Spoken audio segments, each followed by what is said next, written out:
namin, especially for the salaries also of the people. So we can really strengthen also the negosyo centers.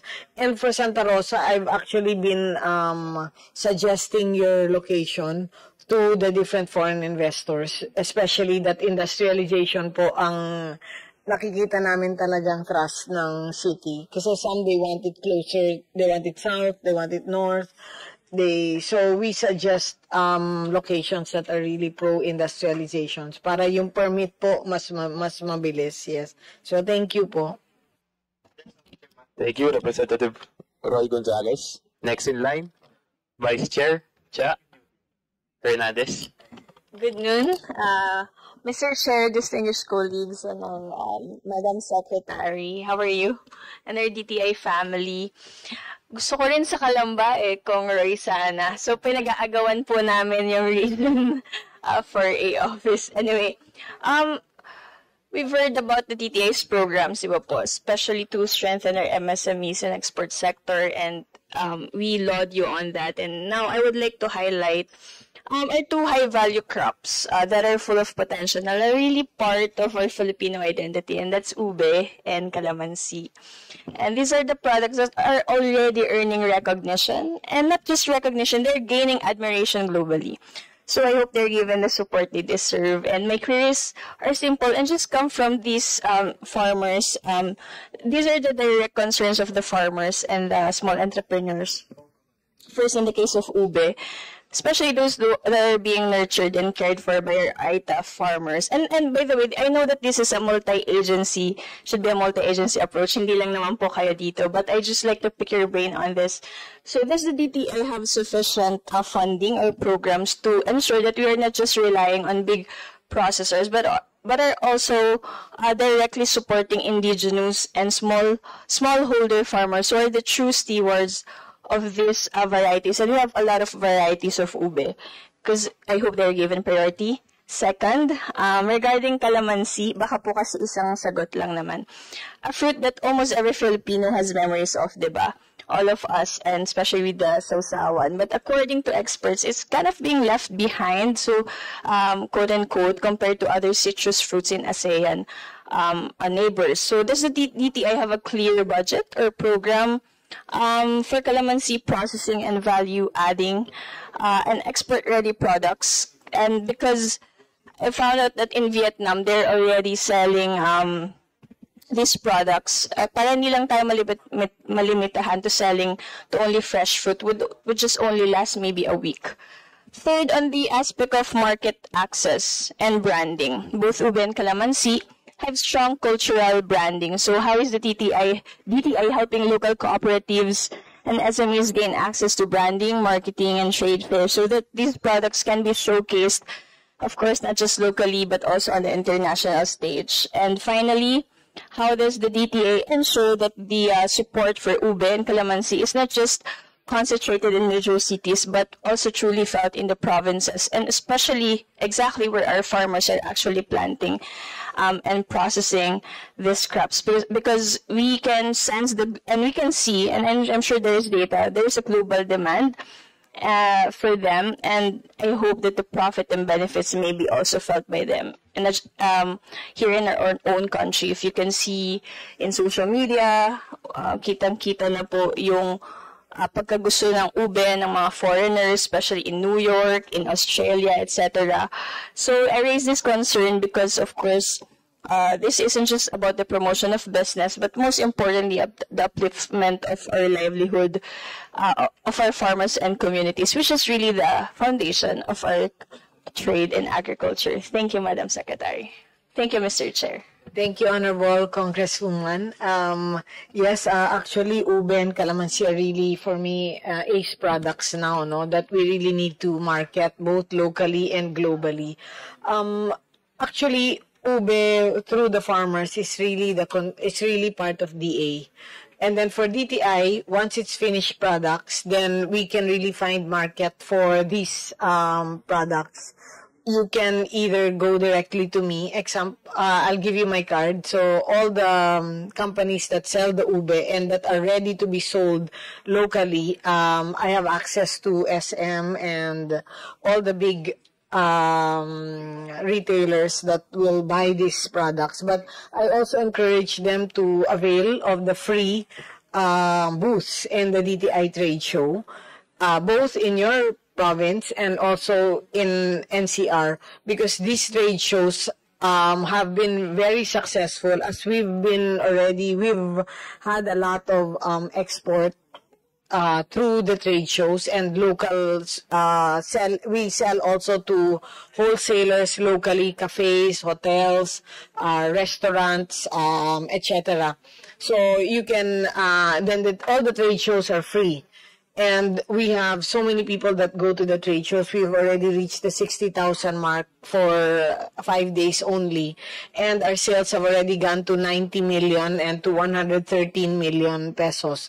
So, that's for a product like ube and calamansi, that should not be difficult to sell. A lot of hotel buyers have come to the DTI trade shows to look for supplies also. So that's one thing that we can assist you with also, or assist those companies. Another thing, if they're export ready, we have the Foreign Trade Service Corps, or in the DTI, which I can give you, better to give you my number, and then maybe we can meet and you can bring some of them. They can sell the products all over the world. We have 29 offices with 21 trade attachés that can really do a B2B for these products, and without a middleman, directly.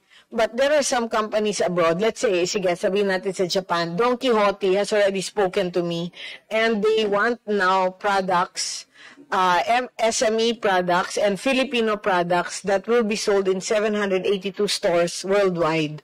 Kasi marami ng Pinoy. So, if you go to Japan, Don Quixote, you can see madami ng Filipino products. So, they're still looking for more products. So, again, I can assist with that. And also, in UAE, we have Lulu, which is the biggest supermarket and department store in the Middle East.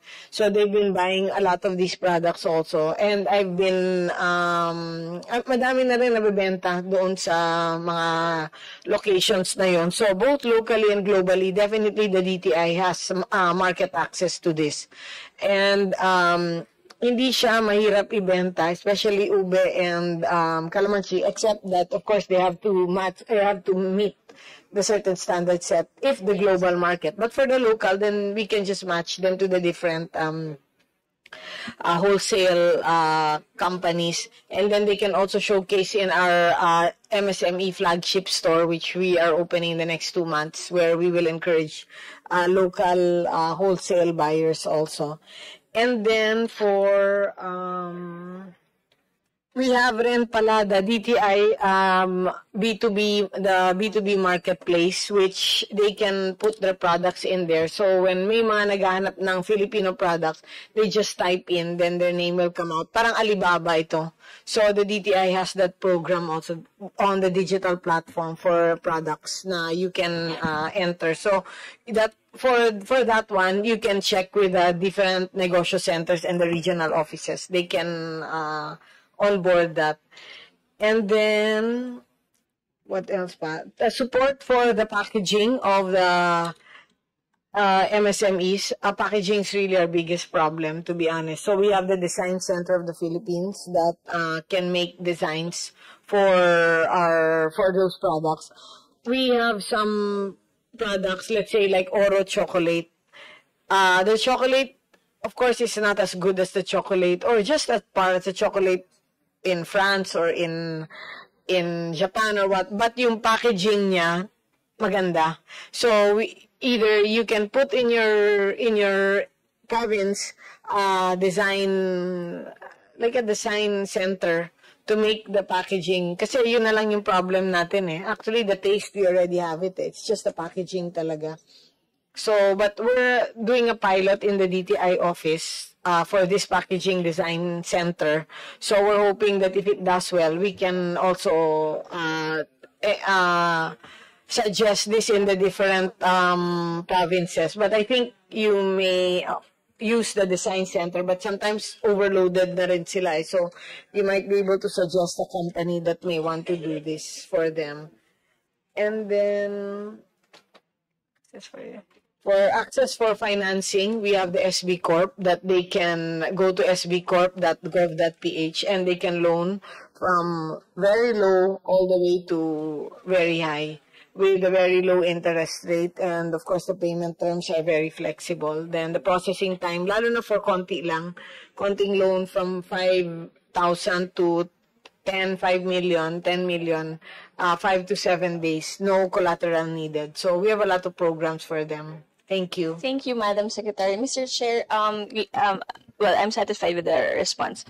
A while ago, you have mentioned about creative industries, and for the coming fiscal year 2026, you have proposed around 50 million for Malikain Pinoy program at ang 6.7 doon ay para sa Go Local. And how would specifically with for creative workers, especially usually mga millennials and Gen Z, nakasama po kami ni Kong Nico doon pa. Tulad ng mga young designers, musicians, gamers, and content creators, do we have a specific program na po para sa kanila targeted for them because they are booming and they are really growing? I agree with you, Kong. No? We have the Malikain Pinoy program. And then for the Go Local, we will all put them under one branding, which is the Tatak Pinoy already, so that we can market the Tatak Pinoy Proudly Filipino. I have here Asek Naila Bautista, who will discuss further the programs of the Malikain Pinoy. Thank you, Madam Secretary and Congresswoman Hernandez. We're very happy to share that Malikain Pinoy is taking a forefront in terms of harnessing and showcasing the creatives of the Philippines. So this coming September 4, we're going to have the very first Creative Expo in the Philippines, wherein we're going to showcase the 9 domains that we're going to have. Namely, we have the audiovisual, we have the creative expressions, so on and so forth, to include the gaming and animation and also the digital services that you're saying a while ago. So all of the councils will be properly represented, and then we're going to showcase again the services that you can offer, wherein we can conduct B2B transactions and at the same time offer workshops for our artisans and creatives. And also for the Malikain Pinoy program, we have the so-called Malikain Pinoy chats, wherein we go to different universities to market our programs and also the incentives that we can bring to our creatives. So we are going to again go into the younger generation because we believe that the creative sector is a stopgap solution in terms of to showcase the soft power of our country. So once again, we're doing the rounds at the different universities and different regions as well to be able to communicate the plans of the creative industry. Thank you. Sorry, ma'am. Yeah, thank you. Well, that's just it. And Mr. Chair, I would just like to express and manifest my full support for the proposed increase in the budget for DTI. Because for every peso we invest in trade and MSMEs and our creative industries, that would also translate to jobs, innovation, and global competitiveness. And I believe this is not an expense; it's a growth strategy for our nation. So thank you very much, po. Thank you, Kong. Thank you for the support.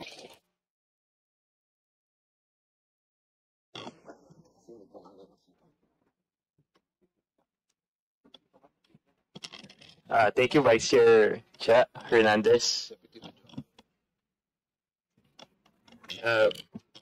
We would like to recognize Deputy Majority Leader Mika Gonzalez. Thank you, Mr. Chair. Good afternoon, DTI family. We're very happy that you're all here present to defend and to brief us about your budget. So, just to cut the introduction, I would like to direct my question to anyone who can answer my inquiry.